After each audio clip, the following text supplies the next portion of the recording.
So in a recent video, I mentioned that I joined the West LA Buddhist Temple. And in the context of a town hall meeting that they had, which was, of course, a virtual meeting on Zoom, it was apparent that many of the special events, the educational kinds of events that were conducted by the temple for the congregation, were held in the evening, I think mostly at 7 p.m., which, here on the East Coast, I'm not on the East Coast, but I'm in Eastern Standard Time, that would be like 10 p.m. And I have to admit or confess that, by 10 p.m., I'm probably up in the bed, reading, preparing for sleep. So anyhow, I mentioned this, but without any expectation that there could be any, quote, solution to the issue. Because, they have to accommodate the folks that are out in that time zone. And so it was understandable to me that was their general protocol. But I was surprised and pleased that Reverend Takata got to me and said that they did find a way to adjust their schedule such that they could offer a class on Saturdays at 11 a.m. their time, which is great. I mean, that's like 1 o'clock my time, and that works perfectly for me. Now, the topic of the class, which is going to be held in June, is the Shoshinge. And for those of you Jodo Shinshu Buddhists or Shin Buddhists, you undoubtedly have heard of this writing of Shinran. Shinran, of course, his masterwork was the true teaching, practice, and realization of the Pure Land Way, also known as the Kaogao Shinsho.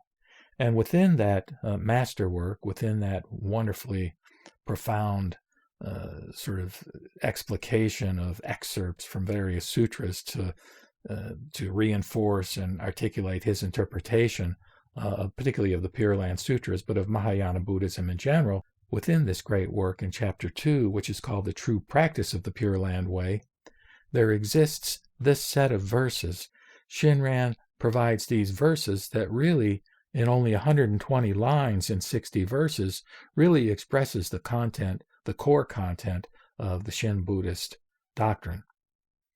Now, the formal name of this, I believe, is the Hymn of True Shinjin and the Nembutsu, and it is widely chanted among Jodo Shinshu followers. According to Reverend Takata, it is Shinran Shonen's expression of joy and gratitude for encountering the Nembutsu teaching, in being guided by the Sutra of the Buddha of Immeasurable Life and the commentaries of 7 masters from India, China, and Japan.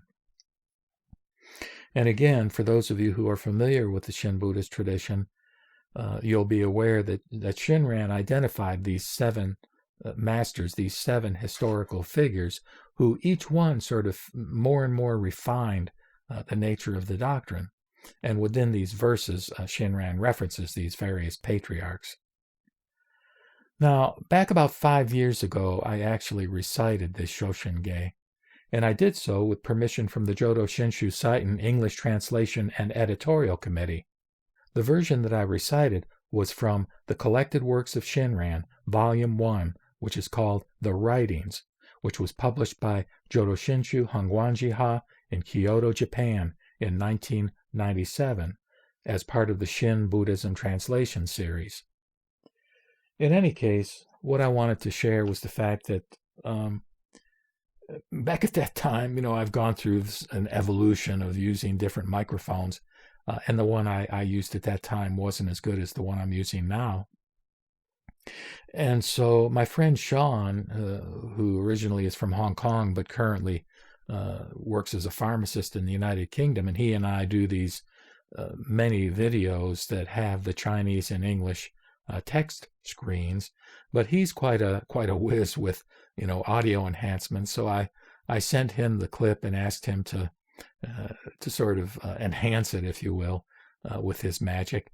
And he sent it back to me. And what I'd like to do in this video is to play that version of my recitation of Shinran's Shoshinge. Namo Mita Butsu. Namo Mita Butsu. Namo Mita Butsu. Taking refuge in the true words of the great sage and turning to the commentaries of the revered patriarchs, I realized the depth and vastness of the Buddha's benevolence and composed the following hymn. I take refuge in the Tathagata of immeasurable life. I entrust myself to the Buddha of inconceivable light.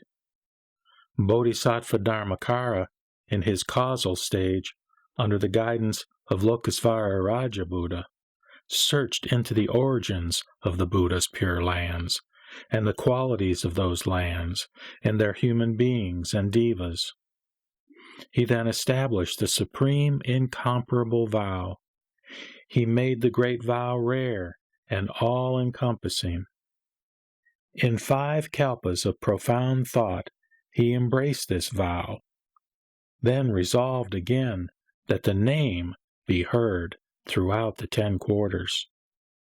Everywhere the Buddha casts light immeasurable, boundless, unhindered, unequaled light lord of all brilliance, pure light, joyful light, the light of wisdom, light constant, inconceivable, light beyond speaking, light surpassing sun and moon is sent forth, illuminating countless worlds. The multitudes of beings all receive this radiance. The name embodying the primal vow is the act of true settlement. The vow of entrusting with sincere mind is the cause of birth. We realize the equal of enlightenment and supreme nirvana through the fulfillment of the vow of attaining nirvana without fail. Sakyamuni Tathagata appeared in this world solely to teach the ocean-like primal vow of Amida. We, an ocean of beings in an evil age of 5 defilements, should entrust ourselves to the Tathagata's words of truth. When the one thought moment of joy arises, nirvana is attained without severing blind passions. When ignorant and wise, even grave offenders and slanderers of the Dharma, all alike turn about and enter Shinjin, they are like waters that, on entering the ocean, become one in taste with it. The light of compassion that grasps us illumines and protects us always. The darkness of our ignorance is already broken through. Still, the clouds and mists of greed and desire, anger and hatred, cover as always the sky of true and real Shinjin. But though the light of the sun is veiled by clouds and mists, beneath the clouds and mists there is brightness, not dark. When one realizes Shinjin, seeing and revering and attaining great joy, one immediately leaps crosswise, closing off the 5 evil courses. All foolish beings, whether good or evil, when they hear and entrust to Amida's universal vow, are praised by the Buddha as people of vast and excellent understanding. Such a person is called a pure white lotus. For evil sentient beings of wrong views and arrogance, the Nembutsu that embodies Amida's primal vow is hard to accept in Shinjin. This most difficult of difficulties, nothing surpasses. The masters of India in the West, who explained the teaching in treatises, and the eminent monks of China and Japan, clarified the great sage's true intent in appearing in this world, and revealed that Amida's primal vow accords with the nature of beings.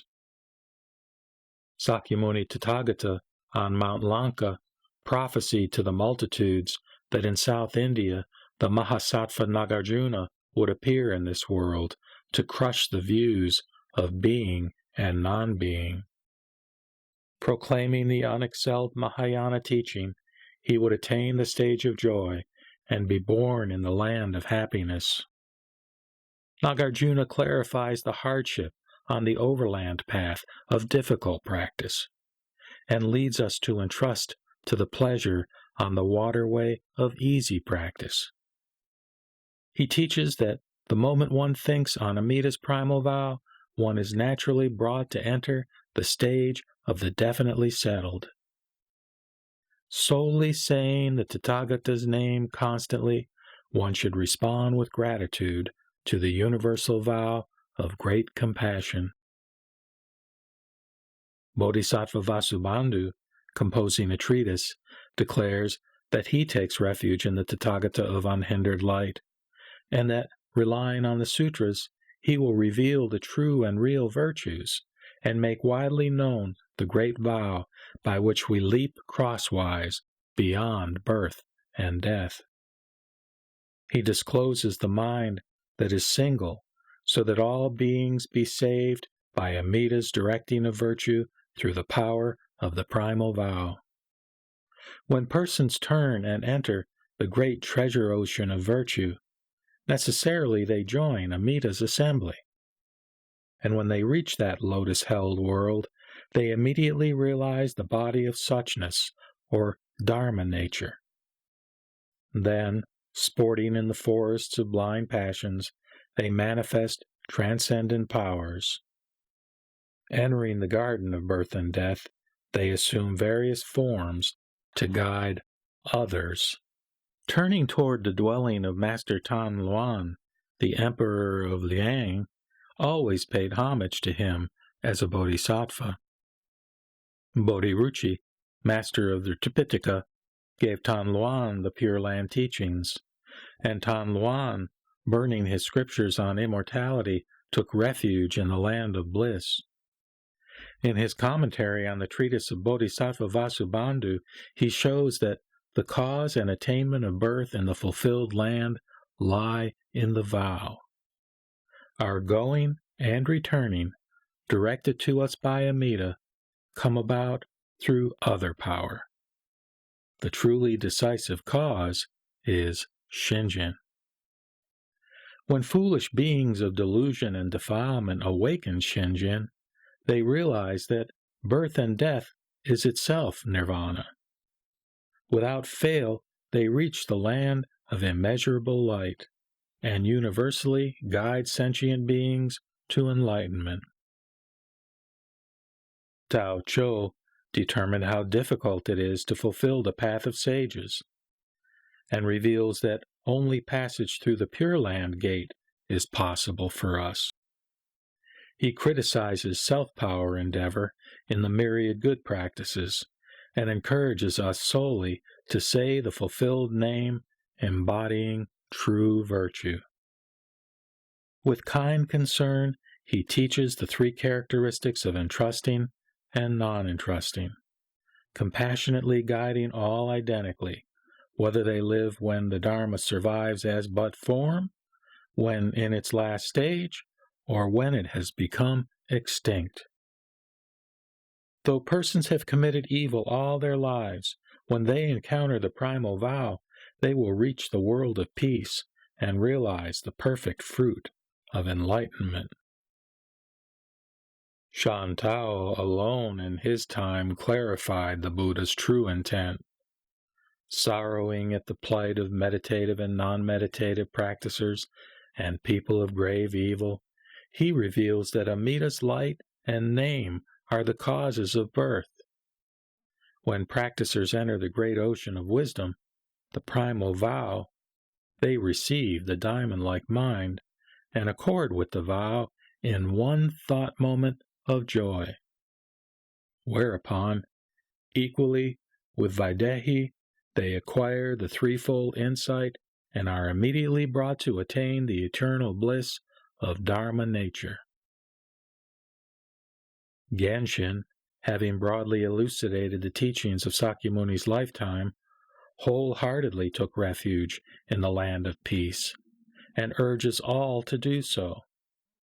Ascertaining that minds devoted to single practice are profound, those to sundry practice shallow, he sets forth truly the difference between the fulfilled land and the transformed land. The person burdened with extreme evil should simply say the name. Although I too am within Amida's grasp, passions obstruct my eyes, and I cannot see the light. Nevertheless, great compassion is untiring and illumines me always.